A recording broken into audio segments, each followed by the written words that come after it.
Hello friends, स्वागत है हमारे यूट्यूब चैनल हरियर एकेडमी में। आज हम बात करेंगे लेसन 7 जिसका शीर्षक है परंपरा का मूल्यांकन। चलिए आइए देखते हैं क्वेश्चन नंबर 1, परंपरा का मूल्यांकन किसकी पुस्तक है। Option A Ramvilas Sharma, B Namvar Singh, C Jagdish Gupt, D doctor Nagendra. देखिए जो परंपरा का मूल्यांकन है वो रामविलास शर्मा की पुस्तक है, इसलिए आंसर हो जाएगा ए। अब आते हैं नेक्स्ट क्वेश्चन, क्वेश्चन नंबर 2, प्रगतिशील आलोचक का विकास होता है। ऑप्शन ए धर्म के ज्ञान से, बी साहित्य की परंपरा के ज्ञान से, सी कला के ज्ञान से, डी इतिहास के ज्ञान से। इसका आंसर हो जाएगा साहित्य की परंपरा के ज्ञान से, आंसर बी। अब आते हैं नेक्स्ट क्वेश्चन, थोड़ा सा मैं जूम कर लेता हूँ ताकि आप लोग को क्वेश्चन अच्छी से दिखाई दे। क्वेश्चन नंबर 3, सभ्यता का हर स्तर क्या नहीं होता है। ऑप्शन ए धर्म युद्ध, बी क्रम युद्ध, सी वर्ग युद्ध, डी द्वंद्व युद्ध। देखिए सभ्यता का जो हर स्तर होता है वह वर्ग युद्ध नहीं होता है, इसलिए आंसर हो जाएगा सी वर्ग युद्ध। अब आते हैं नेक्स्ट क्वेश्चन, क्वेश्चन नंबर 4, साहित्य सापेक्ष रूप में क्या होता है। ऑप्शन ए पराधीन, बी जड़, सी परतंत्र, डी स्वाधीन। इसका आंसर हो जाएगा स्वाधीन, आंसर डी। अब आते हैं next question, question number 5, Athens किस महादेश में है। Option A Europe, B Asia, C America, D Australia. Athens जो है यूरोप महादेश में है, इसलिए आंसर हो जाएगा ए। देखिएगा यहाँ पे महादेश लिखा हुआ है, महादेश यूरोप महादेश में है। अब आते हैं next question, question number 6, Byron किस भाषा के कवि है। Option A Hindi, B Sanskrit, C Angrezi, D French. Byron जो है अंग्रेजी भाषा के कवि थे, इसलिए आंसर हो जाएगा सी। अंग्रेजी भाषा के बहुत ही अच्छे कवि है बायरन। अब आते हैं नेक्स्ट क्वेश्चन, क्वेश्चन नंबर 7, देखिए निराला की साहित्य साधना किनकी कृति है। ऑप्शन ए दुधनाथ सिंह, बी रघुवीर सहाय, सी रामविलास शर्मा, डी मुक्ति बोध। देखिए निराला जी से रिलेटेड जो भी क्वेश्चन है एग्जाम के व्यू से बहुत ही इंपॉर्टेंट क्वेश्चन है। देखिए बहुत बार ऐसा होता है एग्जाम में बच्चों ऑप्शन इसमें अगर निराला दे देगा तो इस निराला ही टिक कर देते हैं, लेकिन ऐसा आप लोग को नहीं करना है। ऐसा क्वेश्चन है तो आप लोग ठीक से उसको रीडिंग कीजिएगा, फिर आप आंसर दीजिएगा। हालांकि मैंने ऑप्शन में निराला नहीं डाला है ताकि आप लोग को कोई कन्फ्यूजन नहीं हो, इसलिए इसका आंसर हो जाएगा रामविलास शर्मा, सी।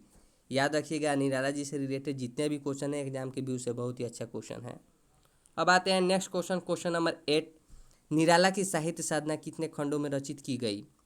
ऑप्शन ए 2 खंडों में, बी 3 खंडों में, सी 4 खंडों में, डी 5 खंडों में। निराला की साहित्य साधना है 3 खंडों में रचित की गई है, इसलिए आंसर हो जाएगा बी 3 खंडों में। ये भी बहुत ही अच्छा क्वेश्चन है। अब आते हैं नेक्स्ट क्वेश्चन, क्वेश्चन नंबर 9, इस कहानी के लेखक का जन्म कब हुआ, यानी कि रामविलास शर्मा का जन्म कब हुआ। Option A 10 October 1912, B 12 October 1914, C 14 October 1916, D 16 October 1918। देखिए इसका आंसर हो जाएगा 10 अक्टूबर 1912, इसलिए ऑप्शन ए। रामविलास शर्मा का जन्म कब हुआ था, 10 अक्टूबर 1912 ईस्वी को। अब आते हैं नेक्स्ट क्वेश्चन, क्वेश्चन नंबर 10, इस कहानी के लेखक का जन्म कहाँ हुआ था, यानी रामविलास शर्मा का जन्म कहाँ हुआ था, मतलब किस स्थान पे हुआ था। Option A Nandgaon Mathura, B Harnaut Bihar, C Unchgaon सानी, डी इनमें से कोई नहीं। इसका आंसर हो जाएगा ऊंच गांव सानी, यानी ऑप्शन सी।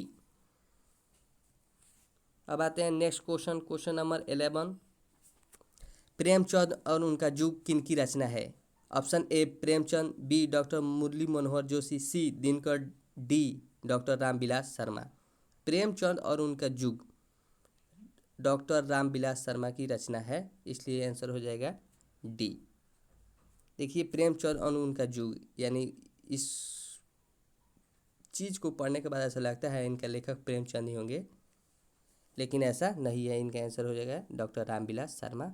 आप लोग ठीक से रीडिंग कीजिएगा इसको। अब आते हैं next question, question number 12, doctor Ramvilas Sharma की मृत्यु कब और कहाँ हुई। Option A 1999 Maharashtra, B 2000 Delhi, C 2001 Malda, D 2002 Kanpur. देखिए इनकी मृत्यु जो थी 2000 ईस्वी में दिल्ली में हुई थी, इसलिए आंसर हो जाएगा बी। अब आते हैं नेक्स्ट क्वेश्चन, क्वेश्चन नंबर 13, साहित्य सापेक्ष रूप में होती है। ऑप्शन ए पराधीन, बी स्वाधीन, सी ए और बी दोनों, डी इनमें से कोई नहीं। देखिए साहित्य सापेक्ष रूप में स्वाधीन होता है, इसलिए आंसर हो जाएगा बी। अब आते हैं नेक्स्ट क्वेश्चन, क्वेश्चन नंबर 14। लैटिन कवि कौन है? Option A Virgil, B Byron, C Shakespeare, D Rainer Maria Rilke. लैटिन कवि के नाम से वर्जिल को जाना जाता है, इसलिए आंसर हो जाएगा ए वर्जिल, लैटिन कवि।